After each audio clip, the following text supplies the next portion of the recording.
Advanced Principles Podcast, or APP, was created to be an outlet for like-minded individuals to share in the broader conversations on leadership, retail market updates, and incredible personal success stories. On APP, you will hear a collection of stories from the titans of the retail industry, as well as thought and practice leaders covering the spectrum of the economy. Please click the subscribe button and look for the newest episodes to be released. Yeah, well, it'll be interesting to see how it plays out. We don't have an option to sit it out on the sidelines. That is a great question. I don't know if I've been asked that one before. Be the only stable thing in your life at that exact moment. Melvin L. Smith, Ph.D., is a professor in the Department of Organizational Behavior and faculty director of executive education at the Case Weatherhead School of Management. He is also chairman of the board of the Graduate School Alliance for Education and Coaching, board president of the Edge Sports and Arts Academy, and board member of the Will-Burt Company.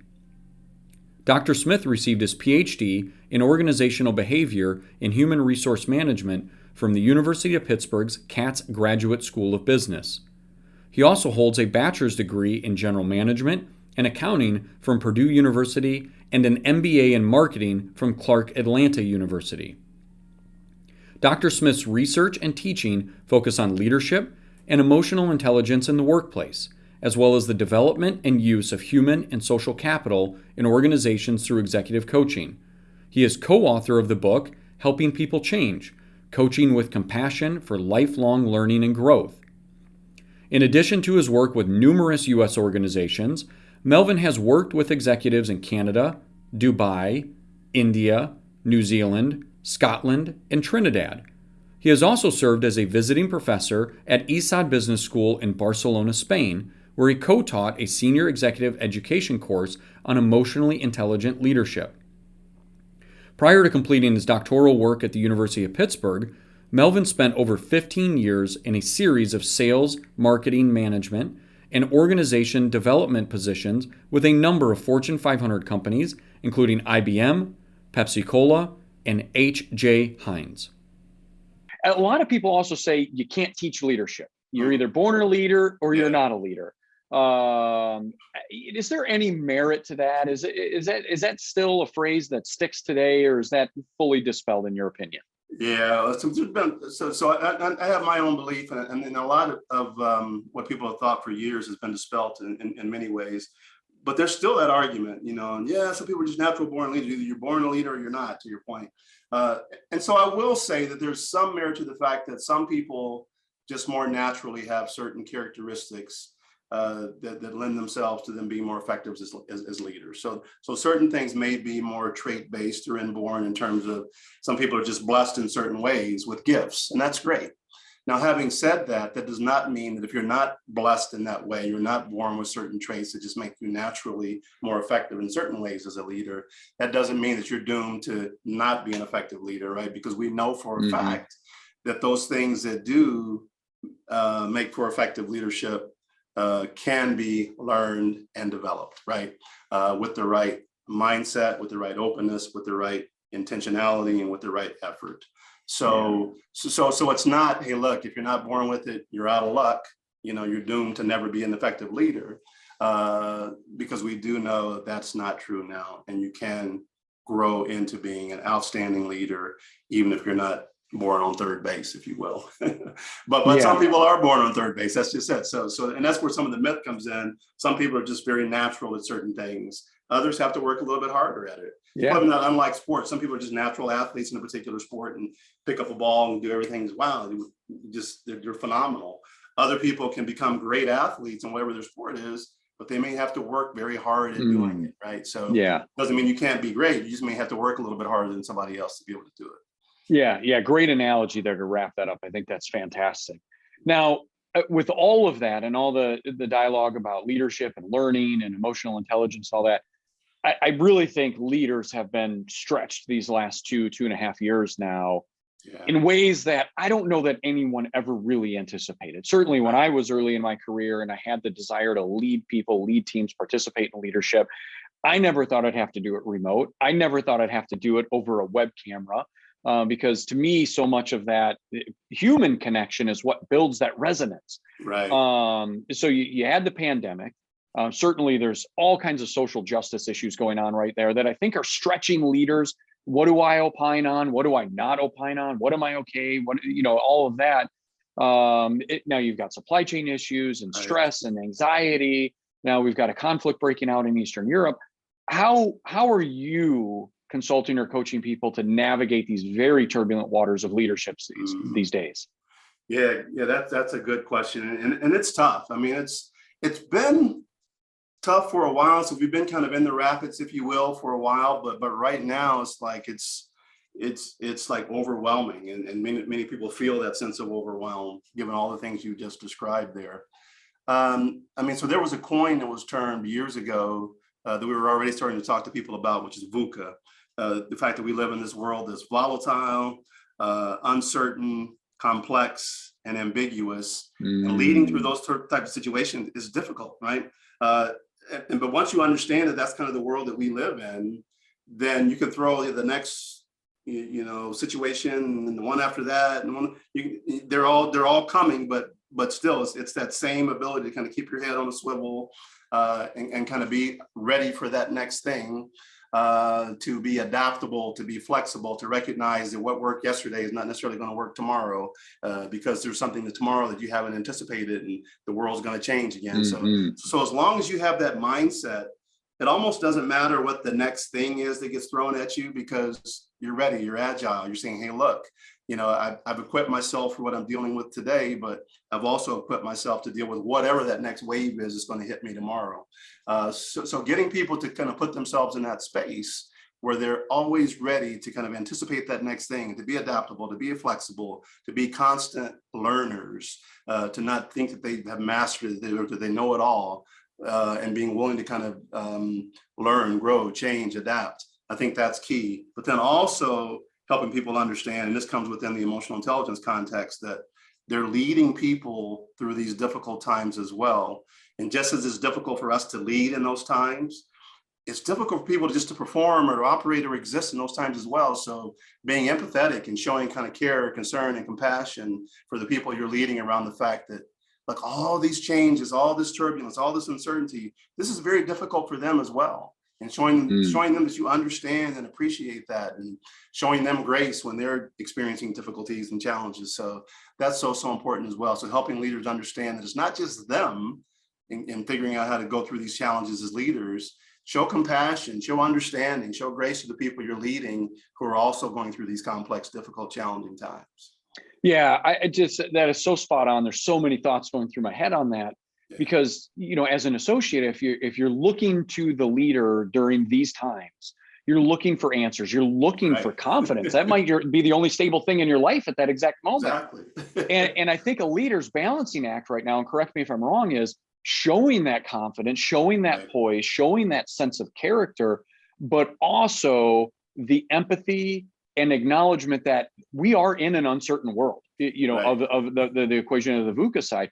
I don't have all the answers, but we're going to all get through this together. I think it's just such a powerful thing. And as you were saying that, I'm envisioning team meetings, whether they're over Zoom or in person these days, who knows, but that leader being able to walk that balance beam. Is that a fair assessment? Oh, it really is. That's very well said. And I think the way you just described it there, and that's an excellent way to address the group, because what you demonstrated in that statement was transparency.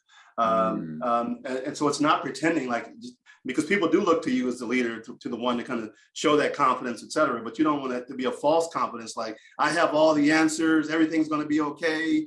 When people are like, well, how do you know that? What if it's not going to be okay? So it's okay to be transparent and say, look, we don't know what the future holds, but right. So you want to have that confidence, but be very transparent and open about, look, these are difficult times, right? I realize that and I acknowledge that, and we're going to be faced with even more difficult times, right? But we can get through it. I'm hopeful that we can get through it. And here's how we're going to do that, right? So not trying to pretend like you have all the answers, like that you know exactly what the future holds, that you're not worried about anything, because oftentimes you are. And just be transparent about it. And people can normally trust you more and have a greater sense of confidence when they see that transparency and they see that openness and honesty that you're dealing with them with. So yeah, such great advice. Just absolutely spot on, just phenomenal. So as people are coming into the courses throughout the pandemic and still today, what are a few things when you open up a course for individuals to look at? Obviously, they're going to learn a lot to some level, even possibly overwhelmed with the information and the conversations that they're having. What are 1, 2, or 3 things that you really emphasize and implore them to grab hold of and take as actionable items as they move forward and out of the classroom? Yeah, so for me, and I'll answer this from a more macro perspective, at least first. And that is, no matter what the specific course is or subject matter or content area is, I want everybody to think about as they're coming into that big picture, what is it you're trying to become as a leader, as a person, et cetera? And really think about that, not what is somebody telling, why are somebody told you need to go to this class, but what are you trying to achieve? Bigger picture, number one. Mm-hmm. Number two, okay, with that in mind, where are you today relative to that? Where are you kind of in some ways aligned with that, but in some ways, maybe you're not there, you're falling short, you need to learn more, you need to think about doing things differently. That's the second thing. So number one, big picture, what are you trying to achieve? Where do you want to go? Who do you want to become? Number two, where are you relative to that?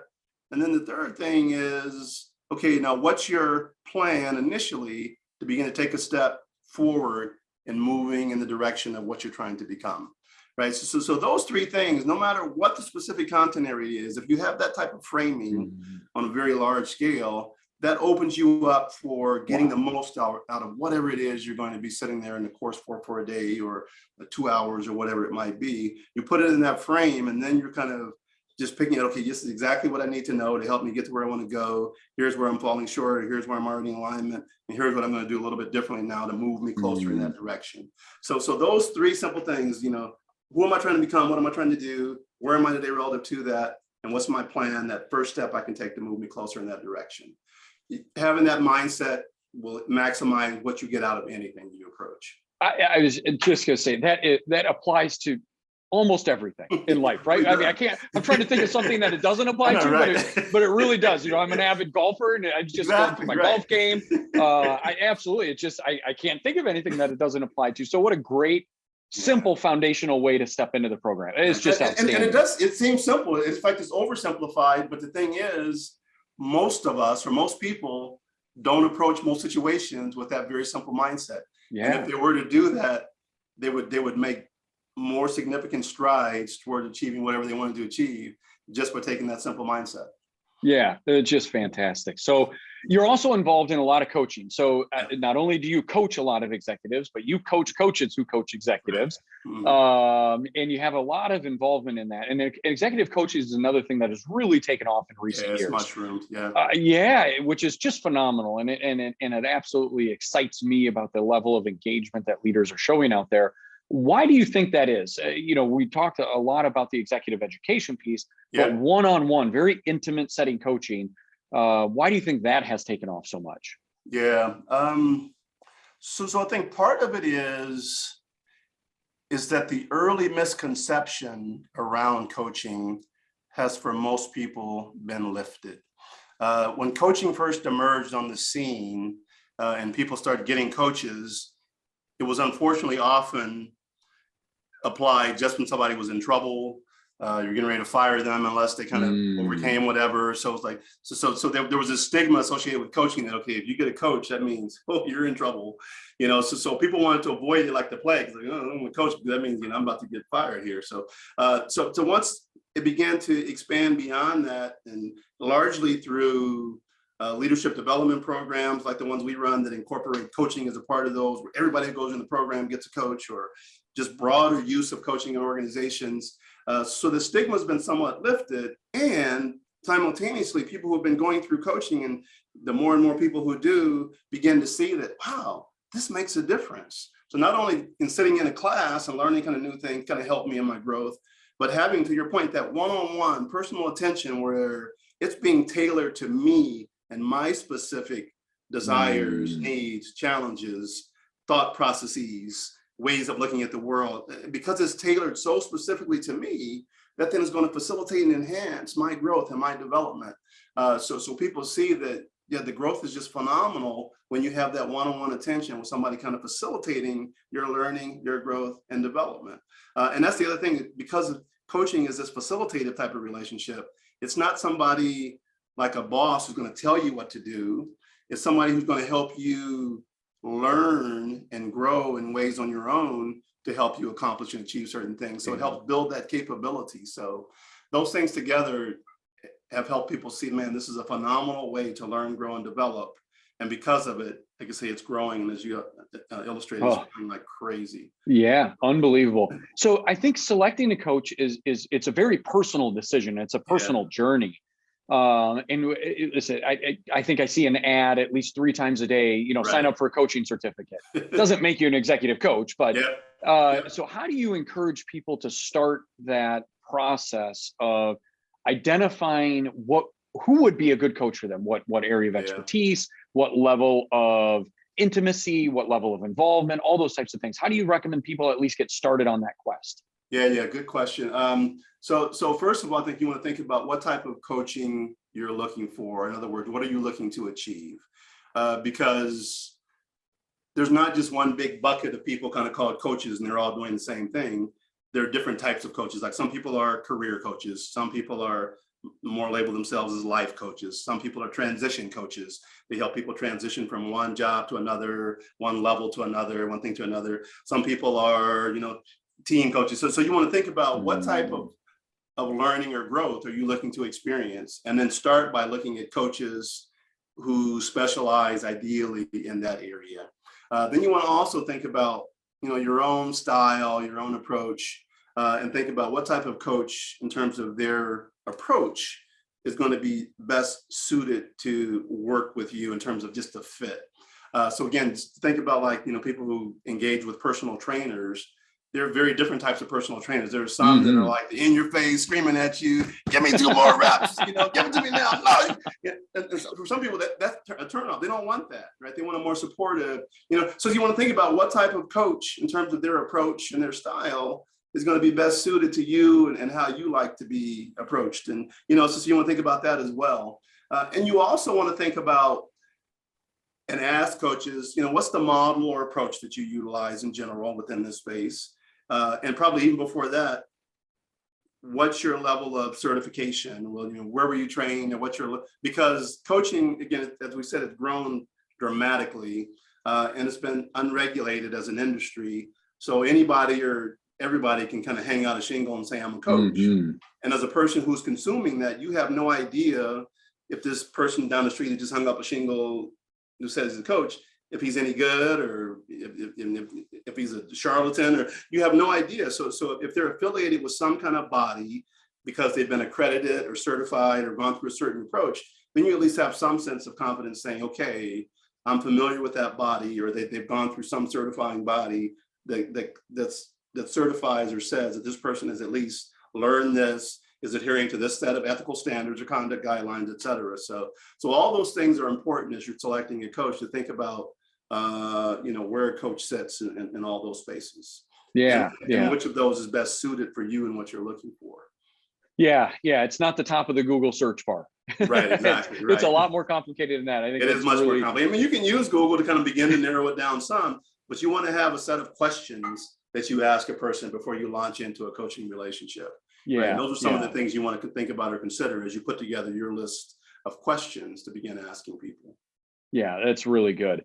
So, on leadership, as it's ever evolving and the dynamics of life are changing and the balancing act that everyone's playing, where do you see leadership going in the next year? I mean, we can't even talk 5 years anymore, right? I mean, that time has been so compressed. What's the next big transition or transformation in leadership, do you think? Yeah, that's a tough one because, I mean, it's as we said, with this VUCA world, you never know what the next wave is or what's coming next. So I'll speak to just where we are now based on the latest wave, which is kind of really still kind of coming off of this pandemic and all of the things that have come from that. One being just where and how work gets performed. We were already starting to move into a world where you had some remote work or some virtual things taking place, but it was still pretty small degree relative to the amount of in-person, face-to-face work that was taking place in most environments. Now you have a situation where, because we were forced during this pandemic to move to this remote or virtual space, you have a much larger percentage of teams and individuals who are now working remotely. And even now, as we begin to kind of come back to work or be able to come back to work, there's this reluctance on the part of very many to do so, even though it may be safe to do so. You have people that are saying, okay, I've shown you the last 2 years, I can do my job remotely. Why do I have to come back in the office? And organizations that are progressive are saying, you're right. So we're going to work out something. So now this next wave of leadership, and there's something that's different. And some people are already starting to have to wrestle with this, but now most of us are going to have to wrestle with this, is how do you effectively lead in either a virtual or remote environment, or at best a hybrid environment, where either everybody is remote or several people of the people you're leading are remote and at different times. So that's a different mindset. There's a different set of skills you need to make sure everybody feels included, everybody feels engaged. So being able to figure out how, most of us are going to need to figure out how to effectively lead in that virtual and/or hybrid environment, and to still create those resonant, engaging, inspiring relationships between us as a leader and those we're leading, but also how to help others build those same connections amongst themselves as a team, if they're not seeing one another as well. So the leaders who can figure that out and do that most effectively in the near term here, I think are going to be those who are catching this latest wave and riding that wave and figuring out how to be more effective as leaders. Yeah. Well, it'll be interesting to see how it plays out. We don't have an option to sit it out on the sidelines. Exactly. Everyone's in this, so you got to participate. Yeah, but it will be interesting to see where it goes. So you have several published articles. You co-authored a book recently. Just fantastic. And I mean, for you in your entire journey, that had to be such a surreal moment. Co-authoring a book, published through Harvard Publishing House, such an accomplishment. And I'm sure it's the first of many to come. Can you shed some light on what you're potentially working on next? Yeah. So the first thing is, well, we've done a lot of things from the book. So we're doing a lot of kind of speaking engagements, and we have published some, Harvard Business Review articles coming from the book as well.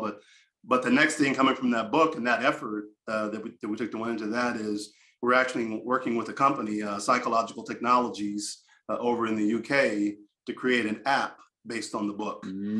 So we've been working on that actually for a couple of years now, which has been quite a process, but we're getting very, very close to launching that app. So it's going to be like, now to be able to take those concepts that we teach and help people figure out how to really help others change and learn and grow in the palm of their hands, on their phone, an app that kind of takes them through guided exercises. So that's something we're really excited about. So that's kind of the next big thing that we're working on. Wow. Based on from the content that we already have been teaching and writing about. The next thing that personally I'll be writing about, and my colleagues as well, with Richard Boyatzis and Ellen Ben Oosten, my co-authors for the book. We, as well as some others, have formed what we call these academic kind of study groups that we form periodically to talk about a particular emerging topic. And the latest study group that we're coming together around on a regular basis now to discuss and frame research ideas is on this notion of peer coaching. So that's the next emerging wave in the coaching field, is this sense of, now everybody's seeing the benefit of kind of getting this executive coaching. The problem is, however, it's still relatively expensive for many people. So when you think about a slice of an organization, typically only certain individuals kind of qualify for a coach, and the organization will pay for a coach for them. So the issue becomes, how do you push coaching, further down in the organization where more people get access to it? There's a term now that we're calling the democratization of coaching.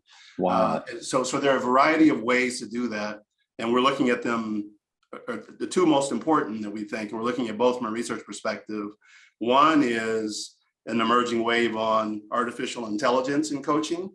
As it's a scary wave for some, but there are now organizations that are programming these artificial intelligence engines and creating coaching bots. So it's a robot that does coaching, or an artificial intelligence engine that does coaching. So individuals are coached by something that's not even a real human. Wow. but quite amazingly, they're finding that for some applications of coaching, these coaching bots can be quite effective, which is scary in some ways, but it's coming. Yeah. but that makes coaching available to, again, the masses when you kind of program it into an artificial intelligence engine and make it available to everybody. But the other thing that we're looking at that would help democratize coaching, it keeps the human involved, is this notion of peer coaching, where you give people some skills and allow people to have models, skills and forums where they can kind of coach one another without needing an outside, executive coach to be hired to come in. And we have a lot of applications we're working on and beginning to research now with this notion of peer coaching, to have multiple individuals in all types of settings or all types of organizations coaching one another at all levels to still get that benefit of coaching, but again, do it in such a way that it's made accessible to almost everyone. So wow, those are some of the things that we're working on here near term. I think it's just a fantastic mission. And opening up coaching, because you're right, it is limited to a very select few who either get chosen by their company to be sponsored or have the means to pay for it. Because you're right, it's not an inexpensive venture to go down. And so I wish you all the success in the world, you and your peers that you're working on that with, because it is something that the mass population can benefit tremendously from, because we all have room to grow, like we said earlier. Right. Yeah. So Melvin, this has been extraordinary. There's at least 10 more hours, like I said near the beginning, of conversation that I certainly want to have with you. Hopefully you'll be a guest on app again, and continue to pick your brain and learn to lead from you and see where the trends are going, dive in a little bit more scientifically and emotional intelligence and everything else that you're working on. But this has been fantastic. I'm so appreciative of your time. Now, before we let you go, we do have to get into the Fast Five, though, and get you 5 questions that you're at all ready for, and have a little bit of fun. All right. I'm trusting you here, Ryan. All right. All right. So you went to the University of Pittsburgh to get your degree, your doctoral degree, if I'm not mistaken. I did. So I have the affiliation there. So Steelers or Browns? This is a big rivalry. It's a rivalry in some people's minds. Some people, the other. Yeah, exactly. So what side of that fence post are you on? That's an easy one. Yeah. I mean, Cleveland fans won't like to hear this, but I'm still Steelers all the way. After 20 years, that's one conversion you cannot make. I moved around a lot in my life, and you can make some transitions from one team to another, but you really can't go from being a Steelers fan to a Browns fan, or probably vice versa. So I'm still Steelers all the way. all the way. Well, it'll be interesting to see how the next several years go. The generation without Big Ben. I mean, that was the tide may be turning a little bit. Move. We'll see. It may become a rivalry again, because there's been quite a bit of domination over the last 20 years, but you could say that. Turning a little bit. We'll see. It'll exciting again.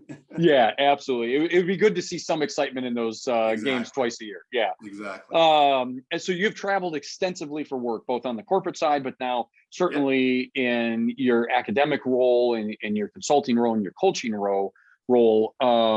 What's been your favorite professional travel destination that you've been to? Probably New Zealand, just in terms of the combination of the topography. I mean, just water everywhere, beautiful mountains, volcanoes. So the topography, but then also the people, just beautiful people in New Zealand. So by far. Plus, I'm a spring and summer kind of person. I love spring and summer. And what I always loved about doing work in New Zealand is they're counter seasonal to us. So my dream has always been to have a place in New Zealand as well as a place here, so I can spend spring and summer here in the U.S. and then go to New Zealand and spend spring and summer in New Zealand, and then come back. So I always just get spring, summer, and I can skip fall and winter. I'm all in. I might be attending your spring, summer New Zealand classes down there. And by the way, not to mention, I think that they have the most beautiful accent on earth. They do. It's cool. It is so cool. It's so easy to listen to. No question. That's fantastic. So you and I, when we were together, you were paired in my little pod at the art museum down in the basement. We had to do a little get to know your neighbor, kind of a truth or lie, if you remember. Yeah. And you mentioned in that you had a recent brush-in with a celebrity here in the Cleveland area, and I think it was Geraldo Rivera. Yeah, exactly. So, good memory. Wow. Very curious to see, with all your travels and all the large companies and organizations you've been with, what's your biggest celebrity brush-in, whether it's an intro or seeing somebody or being introduced to somebody, biggest celebrity, most recognizable? That's a good one. I've had a few I can think about, but probably, and this goes before my academic days. So I spent a number of years at Pepsi, and Pepsi's a huge marketing company, right? Mm-hmm.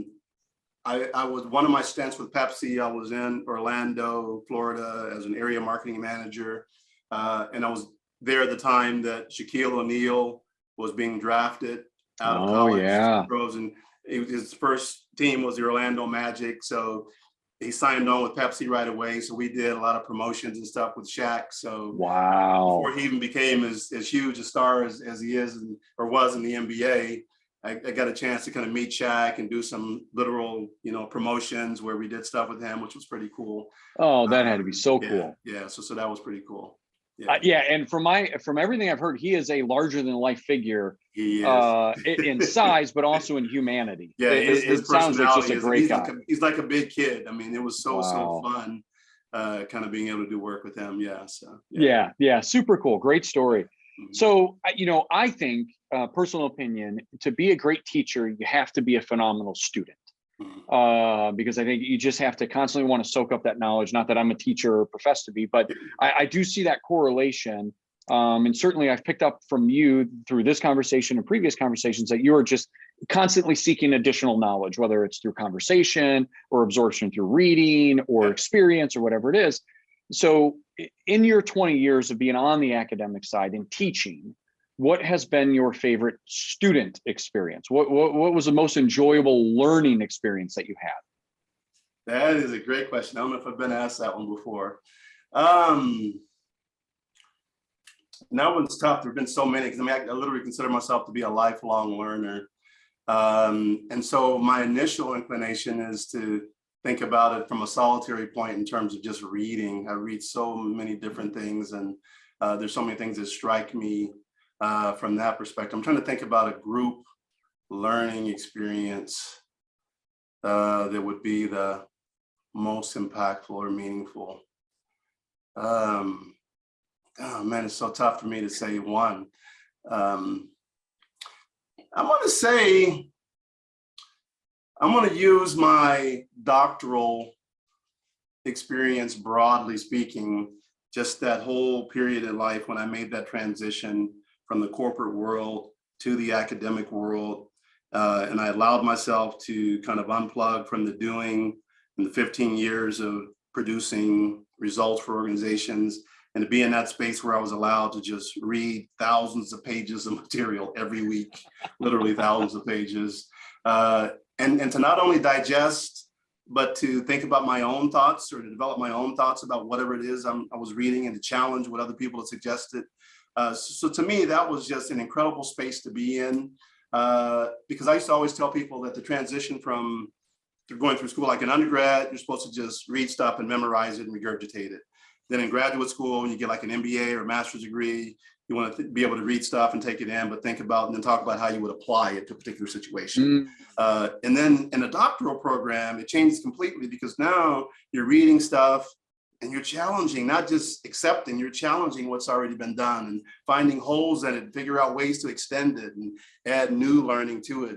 So to me, being in that space where you had that open invitation to just read scores of information and what we think or we know exists, and to challenge that and to create something new from that. That was just an amazing place to be in for a number of years for me. So I'd have to say. Yeah, so cool.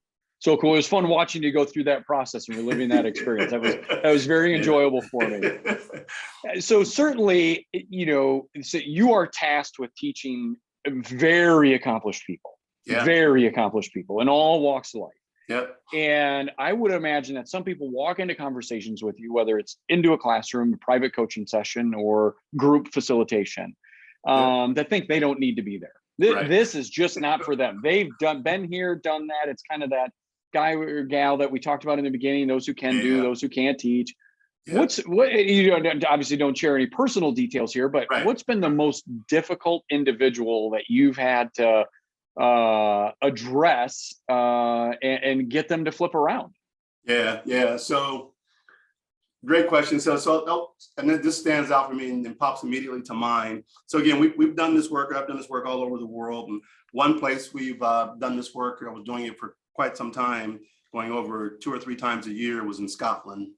And we were doing executive education program in Scotland, where we're teaching this emotional intelligence and intentional change about finding your vision for life, et cetera. And I don't know how much you know about Scotland, but there was one table of guys, these execs, just old, crusty, curmudgeonly kind of guys. They were like, this is bullshit, you know. And I was thinking like, oh my goodness, how am I going to do like a 2-day class with this attitude? But even with that table, a very curmudgeonly, crusty, naysaying, you know, I don't want to hear this, I'm forced to be here. The fact that by the end of that 2 days, that whole table had been fully converted, fully embracing this idea of thinking about who they really wanted to be in their future, thinking about the power of emotional intelligence. I mean, that convinced me that anybody can turn around, because I thought going into that okay, this is going to be a miserable experience. Wow. But the fact that that whole table of individuals turned around, and by the end of it was, you know, almost singing Kumbaya, like it warmed my heart, thinking, hey, like anything is possible. Yeah, just great story. What a great way to end our Fast Five. Great little look into that experience in that world and how to overcome what could have been a very sour, negative situation, ruined it for a lot of other people in there. Right. But way to stay persistent and overcome. So fantastic. So Melvin, thank you again. I highly encourage everyone to check out the book, Helping People Change, as well as check out all the courses available in the coaching certification and coaching availability there at Weatherhead. Just a phenomenal conversation. I really appreciate your time. I know how busy you are. So thank you again for being a guest here on App with us. No, I thank you for the invitation, Ryan. I do have to take a moment just to commend you. I mean, ever since we first run across one another when you went through the Leadership Deep Dive program, I mean, I've just been so impressed by your willingness and eagerness to learn and your enthusiasm for these topics, and not only to kind of learn them, but to figure out how you can then turn around and translate and share them to others, or with others. So kudos to you, and I just love your passion for learning, and it's been a great conversation. I get excited sharing things with you because of your excitement for learning and building on sharing your knowledge as well. So thank you very much for the invitation and the conversation. Yeah, absolutely. Definitely looking forward to another one. Awesome. Thanks, Melvin. All right, take care. Yeah, bye now. Bye-bye.